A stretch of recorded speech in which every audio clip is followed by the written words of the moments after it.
From Indianapolis, with an eye on every corner of the state, this is IBJ Media's Inside Indiana Business with Gary Dick. Presented by Elevate Ventures, Ice Miller, and Indiana University.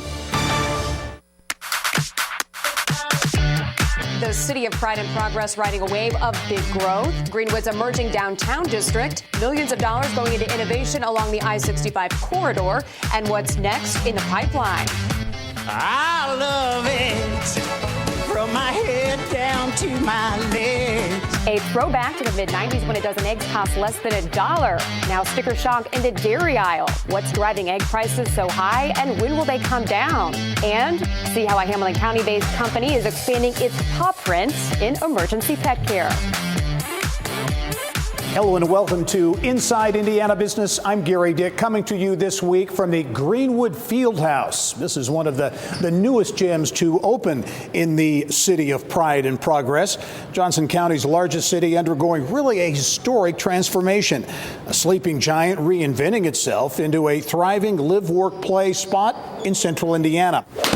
From the $9 million spent to turn this former middle school into a downtown hotspot for recreation, to the Madison right next door, an $83 million housing, restaurant, and retail project poised to serve as a major game changer for this city of 64,000.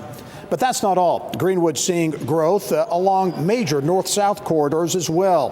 Hundreds of workers cranking out orders at 3 Amazon fulfillment centers along I-65. And Switzerland-based Indris & Hauser has plans to invest $33 million to expand its campus along US 31. Also, community mainstays continue to serve as bedrocks here. The Greenwood Park Mall has been a staple in the community since 1966. And Indiana's second oldest brew pub, the Oak and Barrel, has called Greenwood home since opening almost 30 years ago. Well, this is Mayor Mark Meyer's stomping grounds. The mayor grew up about 4 blocks from here, so you certainly have a vested interest, not only as a mayor, but as a native of Greenwood, to make this transformation successful. Mayor, as we were talking off camera a moment ago, 2012 downtown vacancy, the vacancy rate here was at 75%. Yes, it was. It was really sad to see the downtown had diminished. People had moved out, didn't want to be a part of it. And when I came into office, one of my first goals was to revitalize our downtown. And as you can see today, it's now 95% occupied. People are loving to be here. They're loving what's going on. We did the field house that we're sitting in right now, and so many other things. Not everyone likes change, no matter what it is. How did you deal with that? Any opposition or resistance to change here? You know, there are those that don't like change, but the amazing thing that constantly surprises me is the amount of people that walk up to me, and especially those who have been here for 40 or 50 years, and they just look at me and say, "Man, I love what you're doing, keep it up." Yeah. Big project, and really what kicked it off, we're sitting in it now, the Greenwood Fieldhouse, former middle school, transformed $9 million project. You go to Fort Wayne, Parkview Field there is viewed as the spark for downtown development. Would you consider this fieldhouse maybe as that spark for what's happened here? This is a big part of what happened here. Between this and our city center, when we bought it, it was a bank tower that had been closed for 7 years in a bankruptcy. We invested $6 million into that to show the people that the city believes in downtown and we want to see it come back. And then we were approached by the schools. They wanted to sell this school because they'd outgrown it, and we bought it. We had a plan, put that plan together, and we're seeing that happen now. Residential living in essentially downtown Greenwood is a big part of this too. Yes. Now you got some big projects going on right now. Why were you confident that people would latch onto this?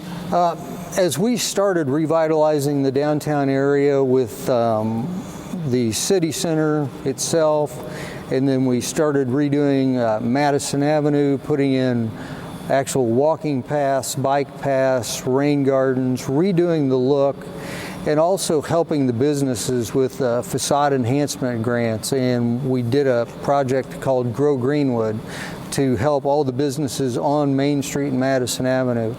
Those businesses and residents started really exploding again with people moving in, revitalizing everything, and it just proved to us that people want to be downtown. And the businesses that we have now are just growing every day.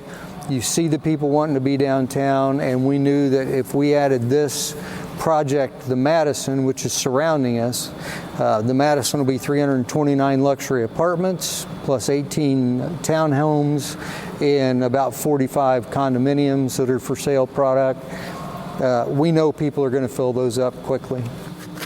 As you look at the economic impact, and I think from an economic standpoint, but also the ability to attract people, attract business who might want to invest here, how do you calculate that? We look at the businesses that we currently have coming, and 12 years ago, when we came in office, we were begging to bring business into Greenwood. Now we're at a point where we can pick and choose who we want, what we want. This area here also has 16,000 square feet of commercial space that'll be for lease, and we'll be able to work with the owner to select just the right companies to come in and to continue to make Greenwood a better place to live, work, and stay. And we'll look at one of those companies making a major investment here in Greenwood a little bit later in the show. Greenwood Mayor Mark Mars, thanks for joining us. Thank you. All right. Well, one of the big landmarks here in Greenwood, no doubt, is the Greenwood Park Mall. Well, it opened as an outdoor mall in the 60s, Greenwood Shopping Center. And indeed, Simon Property Group bought the space in the late 70s. And in 1980, it reopened as Greenwood Park Mall. Today, it is the fourth largest mall in Indiana, home to nearly 150 stores, and the destination for shopping on the south side of Indianapolis, northern Johnson County. Well, to a big economic driver just east of the mall. Excited about the future for sure in Greenwood and the future for Endress & Hauser. Future's bright. Endress & Hauser already employing some 500 workers and now planning a $30 million plus expansion. We'll have details a bit later in the show. At PNC Bank, we're committed to making a difference in the lives of our customers and communities by helping them move forward financially.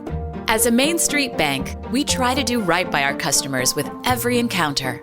Our local teams offer personalized financial advice to help guide you in making the best decision. We're proud to be part of your community. PNC Bank. See how we can make a difference for you at pnc.com. Copyright 2022, the PNC Financial Services Group, Inc., all rights reserved. Well, similar to the urgent care clinics popular for people in our family, Fishers-based VetCheck Pet Urgent Care Centers want to provide the same convenience for furry family members, not just in Indiana, but across the country. This is the health reporter Kylie Valletta is here with more. Kylie. Well, thank you, Mary Rachel. VetCheck has 2 locations on the north side of Indianapolis, a Bloomington clinic in the works, and is now looking to open 250 new centers. Dr. Siva Nalabodu says the clinics fill a need that every pet owner can relate to. Fluffy may have a small emergency outside of vet business hours, leaving the emergency hospital as the only option. The pet urgent care centers are open until 11 p.m. most days and have weekend hours. He says urgent care for pets is an underserved market across the country, leading him to sniff out franchisees for VetCheck. The company is planning 5 new locations this year, with about 10 more in the works, mostly in the south and eastern parts of the U.S. Despite a national shortage of vets and technicians, Nalabodu says much of the problem is caused by burnout of employees in high-stress work environments. He believes the urgent care model gives vet specialists an alternative to still do what they love. When I'm going to work, I want to feel like I want to go and have fun. That's the culture we believe in. That's the culture we create at our hospitals. So, people come to work to have fun, at the same time take care of the pets. You want to be there. You belong to the community and you belong to the hospital. When you have that belongingness, you do amazing things. That is the culture we create at our vet checks. Boosted by a $50 million commitment, the 250 goal would include franchises or corporate-owned clinics throughout the U.S. Nala Bodu says the Fishers and Carmel locations both have 35 to 40% profit margins and strong employee retention. The company is working to raise a total of $100 million to help open the new centers. Indianapolis-based Eli Lilly and Company says it hopes to make a treatment for rare blood cancer available in the coming weeks in the U.S. after receiving FDA approval. The FDA has approved Jaypirca, a treatment for adult patients with relapsed or refractory mantle cell lymphoma. The drug was approved under the FDA's accelerated approval pathway based on results from a phase 1/2 study. MCL is a rare blood cancer that starts in white blood cells in the lymph nodes, for which there is no cure, according to Lilly. The disease affects about 1 in 200,000 people worldwide each year. Lilly received the rights to Jaypirca when it acquired Loxo Oncology for $8 billion in 2019. Thank you, Kylie. So the Vet Check Center is going to be open till 11 p.m.? Yes, I mean, I feel like any person who's had a dog or a cat can relate to this. Yeah. They offer all sorts of services, though. If you're getting ready to board them and you realize your vet doesn't have any vaccines, you can take them there quickly and they can get their vaccines. He says they will do everything except critical emergencies. So small emergencies they can handle. And does he think he's going to have enough to staff these? He does. There's a shortage of vet workers in the U.S. right now. And he says even after the pet COVID boom, that made it even worse. But he says the people who are working are just burnt out because there aren't enough clinics. So he thinks by adding clinics, more vet technicians, veterinarians will stay in the industry because they're not so overworked because there's not enough clinics. Fascinating stuff, Kylie. Thank you. Time now to go inside innovation. Indianapolis-based Elevate Ventures says 2022 set a new record for annual investments with 128 transactions in its annual report. The venture capital firm says the transactions totaled nearly $23 million in venture investments, development investments, and grants. The transactions helped the firm complete its 6th consecutive year as the most active VC firm in the Great Lakes region, according to global research firm PitchBook. CEO Christopher Day shared with Inside Indiana Business what we can expect for 2023 coming off a record year. We think we're going to have another record year. And I think one big reason that we think we're going to have another record-breaking year is the momentum of Indiana as a whole. When we think about all of our industries cross-sector, I have never seen the collaboration of cross-sector and disparate stakeholders throughout the state of Indiana more intentionally coming together and trying to help each other than I've seen the last probably several years. The annual report also said Elevate invested in its 500th Indiana startup in 2022. Since its founding in 2011, the firm has invested $152 million in over 500 startups throughout the state, which leveraged an additional $2 billion from private capital co-investors. One company in Elevate Ventures' portfolio, Evansville-based Heliponics, continuing to grow thanks to a nearly $1 million grant from the National Science Foundation, as well as $75,000 from Elevate. The ag bioscience startup says the funding will help it continue research and development efforts for its automated aeroponic appliance. The company was established 6 years ago by 2 undergraduate students in the Purdue Polytechnic Institute. A nearly $3 million grant from Lilly Endowment will help train more people in underserved populations to enter technology fields. The money will support Goodwill of Southern and Central Indiana's new collaboration with Per Scholars. It's a national organization that provides tuition-free technical training in high-growth areas. Per Scholars will be a partner with Goodwill and will operate in Goodwill's headquarters in Indianapolis. The first course to be offered is IT support beginning in March. Applications are due February 27th. The Business and Beyond podcast with Gary Dick is taking a breather, recharging for season 3. Our conversations with Hoosiers making headlines during seasons 1 and 2 ran the gamut. From Indiana basketball legend Quinn Buckner's take on the state of hoops to how Fox 59 anchor Angela Ganote broke the story on controversial Dr. Donald Klein to getting a rare sit-down with the next Indiana Pacers owner Steve Simon. Not enough? How about the mom and daughter indie duo behind the TV hit Good Bones? Or the Dan Dockage story about Bob Knight in the nude? Or media personality Mimi Pierce taking off in a new direction as, believe it or not, a flight attendant. I used to fly traffic twice a day. For WFMS, I would do morning and afternoon rush hours in an airplane. I'm like, you know what? Maybe I love people. I love to fly. I love to travel. So maybe this is an option for me. Check out all 100 episodes of the Business and Beyond podcast at InsideIndianaBusiness.com. Next, literally diving into what's got to do with the price of eggs, spiking costs at the grocery store, and the impact on Indiana's robust egg farming community. And in this week's IBJ, carrying on a beloved soccer coach's legacy in Hamilton County. You won't want to miss the touching story behind Sogility's role in growing soccer in central Indiana.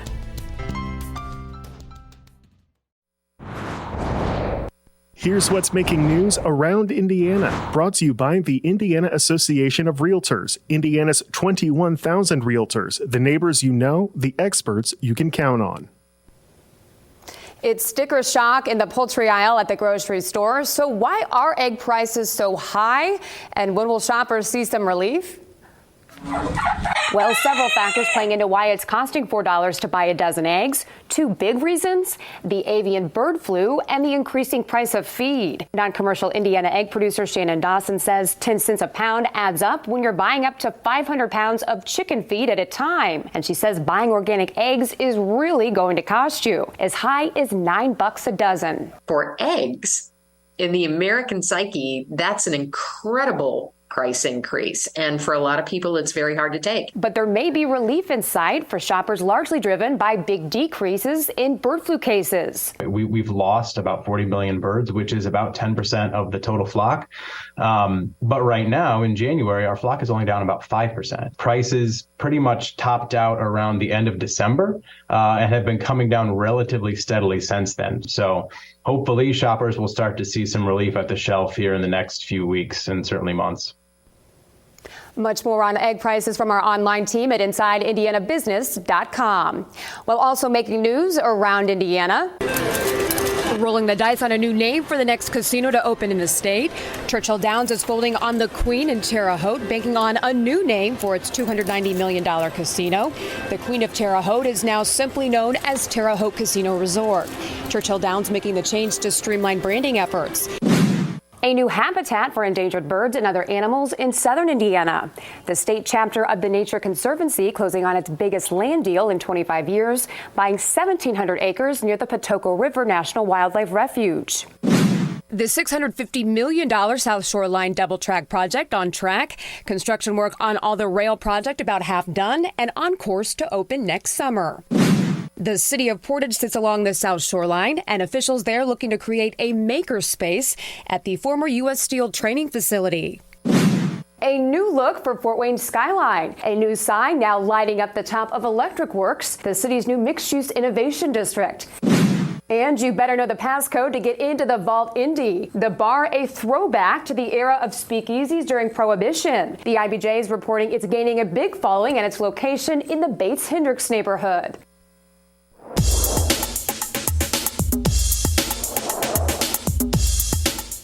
It's time now for Eye on Education, a new partnership between Ivy Tech Community College and Guild, a career opportunity platform, will benefit not only businesses, but also adult students. Guild provides employers with additional options for personal and professional growth. Guild matches higher education needs of employers and employees with predetermined programs offered through Ivy Tech's online platform.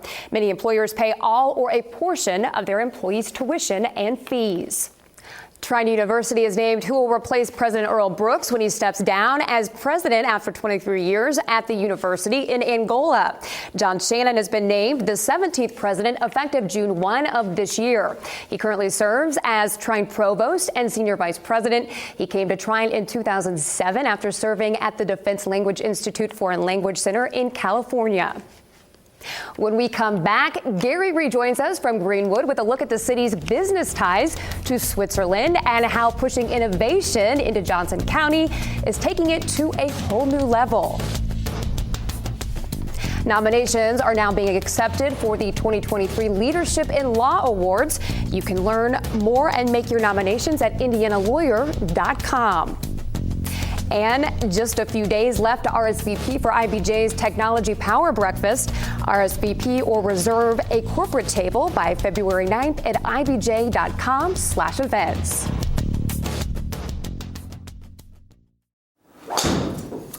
I am back in Greenwood at the Greenwood Fieldhouse.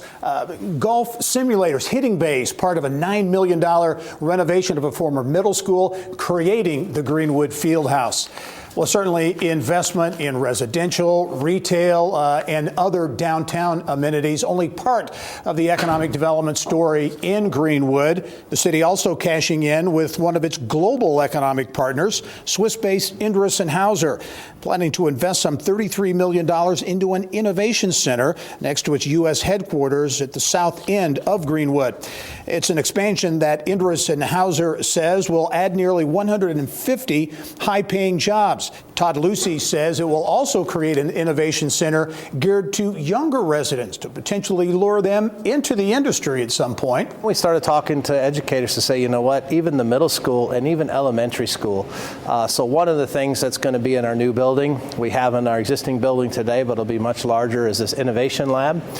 So working with Purdue University and INMAC, who've given us grants and sponsored some of that, we can attract even elementary school students, get them involved in 3D printing and some robotics things and doing some programming of things. It's really cool to see the faces of those young kids get interested in this kind of work, because I think it spawns the kind of thing we're looking for, which is getting a diverse group of talent so we can look at being even more creative, being more innovative. The earlier we can get kids involved in that, the wider the population set we can get attracted to our industry. I think the Greenwood community with what Inderes & Hauser has done in this space is big for us. We've got employees already looking for homes down here, which is a big thing. Where we're at on the west side, you know, this gives us a lot more space to grow. We're landlocked where we're at, so it doesn't quite work. And that area just is not sufficient for where we need to be long term. So this will work out much better. What they're doing here locally with the schools, and, you know, they talked about the K through 12 piece, is big for us to piggyback on. So it's a big thing to be down here with the Inderes & Hauser family. Inderes & Hauser says this will also be a net zero energy facility, one of the largest in the United States. Should also note the company seems to like Greenwood just fine. This is its fourth expansion since opening here. Well, that's all the time we have for this week's edition of Inside Indiana Business from Greenwood. Thanks for joining us. We leave you with images of this Johnson County city. We'll see you next week.